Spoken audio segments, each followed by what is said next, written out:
கடகராசி அன்பர்களே, குரு அதிசாரம் உங்க மேலதான் அவர் உச்சம் பெறுவார். எப்போ? அக்டோபர் 18 இருந்து டிசம்பர் 5 வரைக்கும். ஆனா இதுல 2 விதத்துல அவர் இருக்கார். நவம்பர் 11 வரைக்கும் அவர் உச்சம் பெற்ற நிலை, பிறகு அவர் வக்ரம் பெற்ற நிலை. அப்ப 2 வகையான பலன்கள் நடக்கும் அப்படின்றது இந்த ஷார்ட் டைம்லன்றது நீங்க புரிஞ்சுக்கணும் கடகராசி அன்பர்களே. ஃபர்ஸ்ட் அண்ட் ஃபார்மோஸ்ட் பாத்தீங்கன்னா ஜென்ம குரு.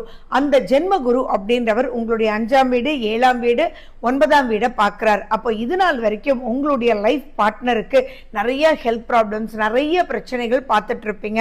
அதுக்கெல்லாம் ஒரு பெரிய முற்றுப்புள்ளி வரக்கூடிய அமைப்பு.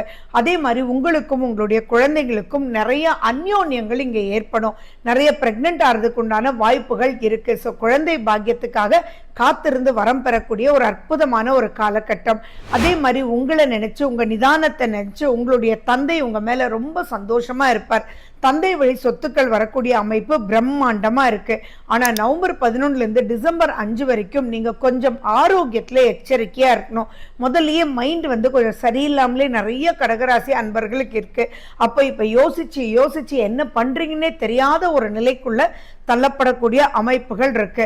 உங்களுடைய ஆரோக்கியம்ன்றதுல உங்களுடைய ஸ்கின்ல, வயிறுல, பிளஸ் உங்களுடைய ஷோல்டர்ஸ்லாம் ரொம்ப எச்சரிக்கை தேவை. மஞ்சள் பொடி கண்டிப்பா அதிகமா எடுத்துக்கோங்க. எதுலையுமே நிதானத்தோட செயல்படுங்க. அந்த நிதானத்தை இழந்தா ஆக்சிடென்ட்ஸ் நடக்கக்கூடிய வாய்ப்புகள் இருக்கு. ஸோ மெடிடேட் பண்றது ரொம்ப சிறப்பு. உங்களுடைய திசாபுத்தி அந்தரம் எப்படி இருக்கோ அதை வச்சு நான் சொல்லக்கூடிய பலன்கள் அதிகமாகவோ கம்மியாவோ ஆகும். So wish you good luck. கொஞ்சம் எச்சரிக்கையாகவும் ஃபர்ஸ்ட் ஹாஃப்ல சந்தோஷமாகவும் நீங்க இருக்க போறீங்க.